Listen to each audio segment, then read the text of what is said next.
Safi, di usia uzurnya, tidak pernah ia berpikir menyaksikan fenomena Wungku Ireng. Namun, semenjak kejadian itu, berbulan-bulan ia tidak lagi bisa tidur nyenyak. Setiap malam, makhluk itu terus dan terus mendatangi mimpinya. Hari itu, pintunya diketuk oleh seseorang. Sadia awalnya ragu, namun ia melihat tatapan mata kosong membuat Safi akhirnya mempersilahkan masuk. Anak yang juga lahir dari buah kerja kerasnya dulu. Ada apa, nak? Gak biasanya kamu kesini. Sadia masih diam, menimbang maksud kedatangannya. Mbah, kata dia. Ia sudah bertekad membagi ketakutannya pada seseorang yang mungkin tahu langkah apa yang harus ia perbuat atas peristiwa yang menimpa keluarganya. Ibu jadi gila. Safi hanya diam, matanya menerawang jauh. Lantas adikmu bagaimana? Heran bercampur bingung. Seperti Safi tahu apa yang terjadi di dalam rumahnya. Seharusnya tidak ada yang tahu apa yang terjadi. Mengingat bagaimana si bapak menutup semua akses peristiwa di dalam rumah. Rina, lumpuh mbah.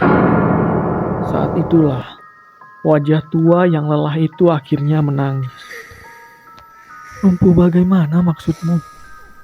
Sadia mulai menceritakan semuanya. Dimulai ketika pertama mereka menginjakkan kaki di atas tanah itu. Dia tahu di mana rumah itu dibangun. Apalagi bukan di atas tanah di mana dia menyaksikan adik bungsunya dulu memakan sesajen. Malam itu masih teringat suara marah dan penuh kelakar ibunya agar Pak Wanto menyudahi apa yang sudah ia lakukan. Bukan tidak tahu, namun Bu Robiah sangat memahami apa yang sedang Pak Wanto lakukan, termasuk setiap malam, kemana Pak Wanto berada. Apalagi bila bukan bersekutu. Rupanya, bebauan amis yang awalnya Bu Robiah tidak tahu, itu tercium dari aroma mulut Pak Wanto. Perlahan, kejanggalan itu semakin terungkap, manakala Bu Robiah sampai harus berpuasa dan sholat malam yang konon membawanya untuk menyaksikan suaminya. Pak Wanto tengah mengunyah cempe yang dahulu tidak ditemukan arah batangnya. Ternyata terkubur di belakang rumahnya. Tidak hanya itu, di mimpi yang membuat Bu Robiah tidak bisa bersikap tenang itu, ia melihat Pak Wanto selalu membawa anak itu di punggungnya. Pose sedang menggendong anak itu adalah gambaran dari orang yang tengah memelihara iblis dalam hidupnya. Namun, Pak Wanto memilih bungkam, dan selanjutnya, teror itu mulai membuat Bu Robiah kehilangan akalnya. Sadia masih ingat bagaimana akhirnya ibunya mulai kehilangan akal sehatnya saat mulai menangis. Safi hanya mendengarkan, sementara Sadia seolah bingung apakah ia harus melanjutkan ceritanya. Sampai akhirnya kalimat itu terucap. Setelah Rina, Yuni yang akan menerima dosanya. Baru setelah itu kamu yang akan menanggungnya, ucap Safi. Sadia adalah salah satu gadis primadona kampung ini. Namun tidak ada yang menyangka ia memiliki garis nasib yang sial. Meski begitu, ia tahu Mbah Safi masih menyembunyikan banyak hal. Namun entah apa yang disembunyikan. Sepertinya menyangkut misteri tentang bapaknya. Saya harus apa, Mbah? Ia menatap wanita tua yang tampak salah tingkah. Seperti dugaan Sadia, ada rahasia yang disembunyikan. Maka Mbah Safi mengatakannya hari itu juga. 14 hari dari hari ini, kamu kembali lagi ke sini. Ada sesuatu yang harus kuberikan. Sadia bersiap pamit. Namun Mbah Safi memanggil lagi. Sebentar nak. Mbah Safi masuk ke dalam kamarnya. Kemudian keluar membawa 4 helai bunga kamboja. Ada firasat aneh ketika dia menerimanya. Bawa aja. Mbah tidak bisa melayat. Kaget. Sadia bertanya apa maksudnya. Namun, Mbah Safi mengantar Sadia keluar, lalu menutup pintu gubuknya rapat-rapat. Tersimpan tanda tanya besar dalam benak Sadia ketika ia pulang. Namun, 4 helai bunga kamboja, apalagi bila bukan petanda kematian. Pertanyaan Sadia terjawab ketika di jalan ia bertemu beberapa orang, mengamatinya dengan mimik wajah prihatin. Dan ketika dia sampai di depan rumahnya, ia melihat bapaknya. Pak Wanto sudah menunggunya dengan mata berapi-api. "Dari mana kamu?" Sadia tidak menjawabnya. Ia fokus melihat apa yang ada di belakang bapaknya. Di sana ada 2 jasad yang ditutup selendang. Ketika ia mendekat, adiknya Yuni memberitahunya, "Itu Ibu Samarina, Kak. Ibu Samarina meninggal, Kak." Detik itu, waktu seperti berhenti.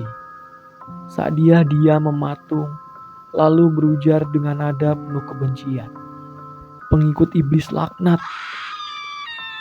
Teriakannya membuat semua hadirin yang melayat diam. Tidak ada suara, hanya tatapan benci. Anehnya Pak Wanto bersikap tenang. Ia membiarkan dia pergi, berlari menuju kamarnya. 14 hari, bukan waktu yang sebentar. Selama 14 hari itu juga, bapaknya tidak pernah mengizinkan pengajian atau apapun yang berhubungan dengan agama. Hal itu tentu menjadi perhatian warga kampung. Banyak dari mereka yang mulai curiga dengan ucapan dia. Benarkah iblis itu masih ada? Sore buta, dia pergi ke rumah Mbah Safi. Dan ketika Mbah Safi melihat dia, wajahnya penuh dengan teror. "Ayo masuk nak, cepat." Ia menyuruh dia duduk. Sementara Mbah Safi masuk ke dalam kamar. Ia keluar dengan membawa kain putih. Dirobeknya kain itu, lalu diberikan ke tangan dia. Terjadi keheningan dalam waktu lama. Sampai dia bertanya, "Apa ini, Mbah?" "Begini nak, aku akan beritahu apa yang terjadi pada bapakmu." Dia bisa melihat bibir Mbah Safi gemetar. "Kafan. Ini itu kain kafan, Mbah. Jantung dia seperti mau copot." Pantas. Ia mencium bebauan busuk di kain itu. "Kain kafan siapa ini, Mbah?" "Kain kafannya Mbok Sartem. Mbah membongkar makamnya Mbok Sartem." "Sebentar ya nak, dengarkan dulu. Yang membuat Mbok Sartem meninggal adalah bapak kamu." Hari itu, dia seperti disambar petir. "Palawijah," kata Mbah Safi. "Palawijah adalah nama makhluk ini. Bawa kain kafan ini, simpan di dekat kamu. Lalu dengarkan pesanku ini. Jangan tidur di bawah jam 12 ya." "Apa itu Palawijah?" Mbah Safi seperti tidak ingin melanjutkan percakapan ini. Ia menenggak kopi hitamnya, lalu mulai bercerita. Ceritanya panjang, tapi kamu harus tahu. Palawijah adalah kambing yang menjelma menjadi manusia.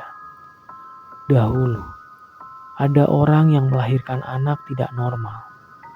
Badan manusia, tapi kepala mirip kambing. Kabarnya, anak bayi itu dikubur di sini, di desa ini. Tapi, tidak ada yang tahu di mana tempat pastinya. Kalau kata Mbok Sartem, bapak mulah yang menemukan kuburannya. Namanya iblis. Pintar menipu manusia. Bapakmu sudah terjerumus sama iblis satu ini. Sudah, Kamu pulang saja. Pesanku cuma satu, jangan sampai hilang kain kafan ini. Seperti apa yang dikatakan Mbak Safi, dia tidak pernah lagi tidur di bawah jam 12. Ia sengaja mengikat kain itu di pergelangan tangannya, seolah-olah itu gelang penjaganya. Dan di malam yang entah keberapa, dia ingat ada satu kamar di dalam rumahnya yang tidak pernah ia masuki. Malam ini, Pak Wanto pergi sedari sore tadi.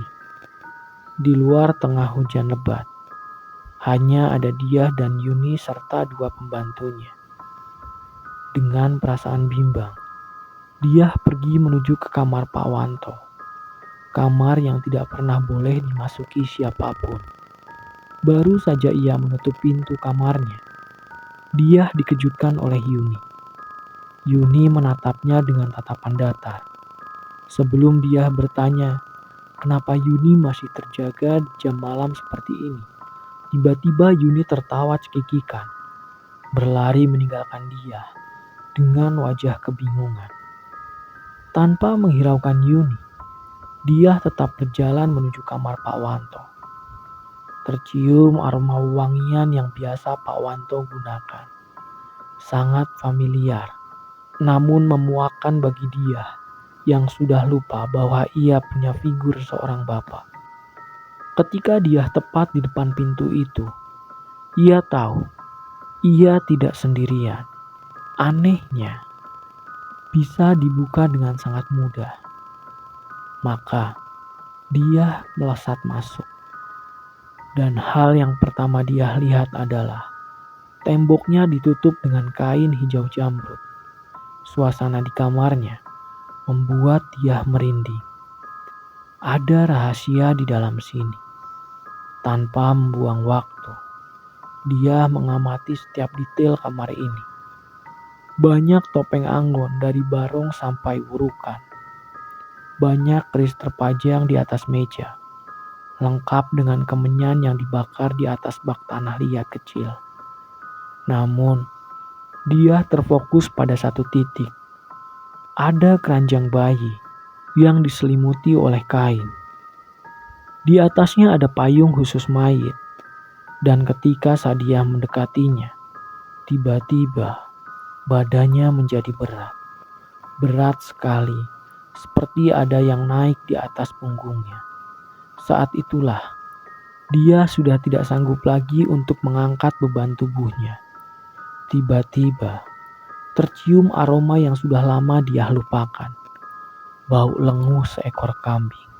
Maka dia berbalik, mengamati sesuatu yang sedari tadi mengikutinya. Terkejut, dia melihat sosok jangkung dengan bulu hitam lebat.